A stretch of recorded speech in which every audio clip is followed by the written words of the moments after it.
What's up, ladies and gentlemen of YouTube? My name is Knobjunk and this is a Spider-Man Homecoming review. And don't worry because you can't see my face. I got the suit on because I love Spider-Man. I love the black suit of Spider-Man, and I saw Homecoming yesterday, the premiere of Homecoming. It was awesome. It was excellent. And my plan was really to stand there at the cinema when people walked in. I was gonna stand there like, you know, do the awkward dance he does in the number three, which sucked. But that's not the point. I was going to do that for you guys. It was going to be awesome. It was going to be really entertaining. But then that plan fell through. Because I got there, asked if I could film this shenanigan. And they told me I have, as a private person, not representing any media outlet, I need to be there at least a week before to schedule. You know, to schedule policies, right? So instead, I'm gonna give you a whole Spider-Man Homecoming review because that's all I can do. That plan fell through. It sucked. I really want to do that, like dance and be awkward, you know, like Spider-Man. So, no, that sucked. I'm gonna get this mask off though before I do this review because I can't breathe and it's really hard to talk. So give me a moment, would ya? I can really see why Peter Parker struggled getting the black suit off because it's hard. I can breathe again. Oh, and the camera registered my face. Now I'm a little bit under the weather. I'm just getting over a cold, so I'm sorry if my voice sounds weird. Anyways, on with the review. As I said, I usually don't do movie reviews, so I don't know how this is gonna turn out, but I'm gonna try to do the best I can. I'm just gonna talk about what I liked and what I didn't like, so, you know, I gotta give you something. I feel so bad for the plan falling through. Oh, it sucked. Anyway, the movie, Spider-Man Homecoming, is the third reboot of Spider-Man, and this time they nailed it. Or, to some point they nailed it. I still like Spider-Man 2, Spider-Man 1, from the Sam Raimi trilogy better, but Homecoming is on like the third on my list. So, you know, that's how good it is. You should see this movie. This review is gonna be spoiler filled. I'm gonna talk about a lot of stuff that's happening in the movie, key stuff. So if you haven't seen the movie yet, I suggest you watch Alien Isolation or something else I did that's funny. Because I'm a Spider-Man fanboy, there are some stuff I didn't like about this movie, like Flash Thompson being in the debate team or whatever. I didn't like that. In my mind, he's supposed to be a jock. He's supposed to be on the football team. He's supposed to be like this. So, you know, that didn't sit right with me, the character of Flash Thompson. But, you know, it's a comic book adaptation and they're allowed to change whatever they want. But like I said, I'm a Spider-Man fanboy. I got the comics, the black-suited Spider-Man. I love, Jesus Christ, I love Spider-Man. So, you know, that didn't sit right with me. The Vulture, though, was a fantastic villain. I loved the Vulture. I loved the design of his suit and how they built his character. It was the best villain since Green Goblin. From the first movie, of course. The Vulture, you really understand his motives. And I think that they got that part right. The Vultures, like, they are gatherers. They collect trash and scraps. And that's what he does in the movie. And that's so awesome that they did that wink. So, the Vulture, I love the Vulture. It was perfect. It couldn't have been better. Couldn't have been a better adaptation from the comics than what it was. Shocker, on the other hand, was a nice wink to the audience. If you haven't read any of the comic books or seen the animations of Spider-Man, the Shocker is one of my favorite villains. I love Shocker, and they didn't get him quite right, but I like the wink though.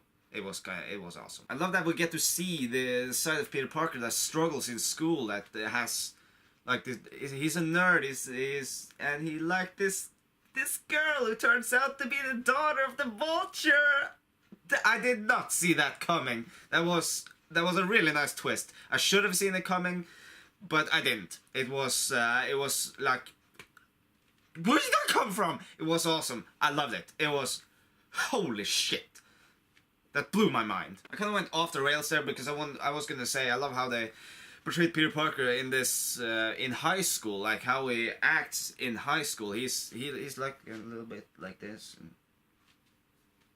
you know, a little bit in in the nerd group. And the second he puts the suit on, he is cocky. He is the man. He is Spider-Man, and he tries so hard to convince Tony Stark that he is Avenger material. So he goes off and does crazy shit and gets a lot of attention, bad attention, and he gets this pep talk from Tony. He takes away the suit, which sucked, but then he goes back to his old YouTube video suit, and like that one he had before he got the high techie suit.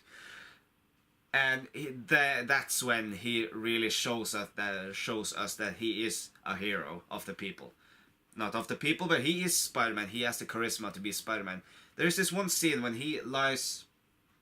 A building has fallen. This is the final encounter with Vulture. He makes a building fall on top of Peter Parker, or Spider-Man. And he lies there, he's screaming, he's crying, he's at the bottom. He doesn't think he doesn't believe in himself, and they did that cliche when he sees his mask in the water, like a pool of water, and he sees his reflection, like half Spidey, half Peter Parker.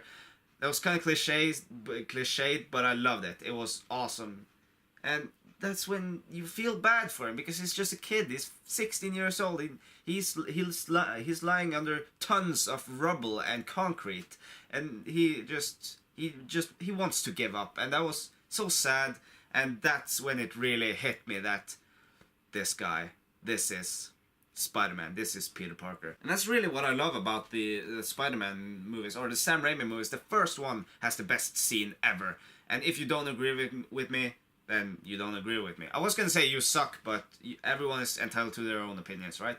The scene when he flips out, when he almost kills Green Goblin, like beats him so bad. That was just an awesome scene to me because it shows us the dark side of Peter Parker. He's mad. He's not the perfect good guy, right? And that's a weakness of Peter Parker or Spider-Man in that movie. The weakness here is that he is just a kid, and he can't do this.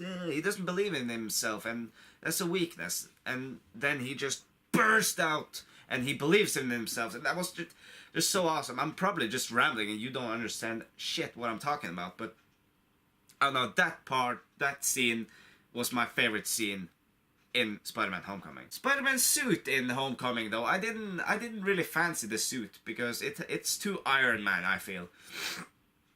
And that might be a good thing for some people, that might be a bad thing. It's a bad thing to me because I want Spider-Man to be bare bones. Like, I don't want his suit to do any fancy stuff. It's just supposed to be a suit. It's just to mask his identity, really, and have this, make him an icon of sorts.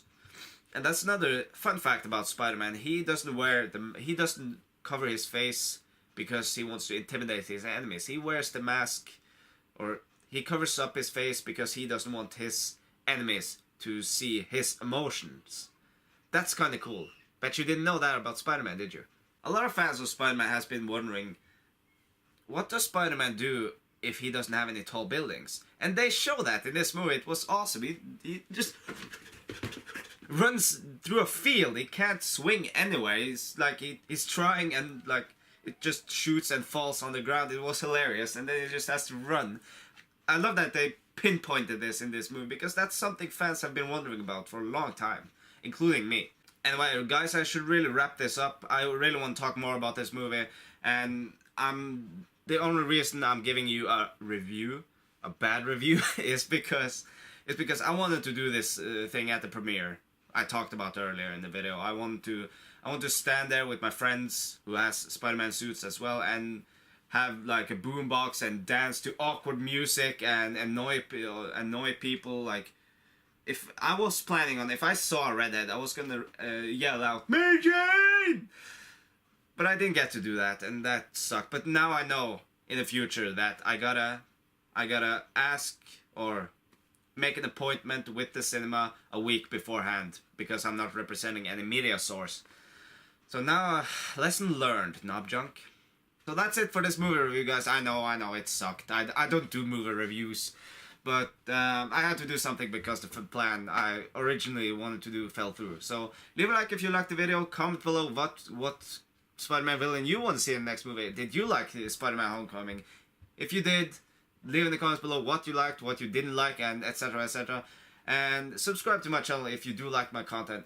Spider-Man is off to save the world now. So fuck, I'm not Spider-Man. Anyway, guys, see you guys next video. Knobjunk out.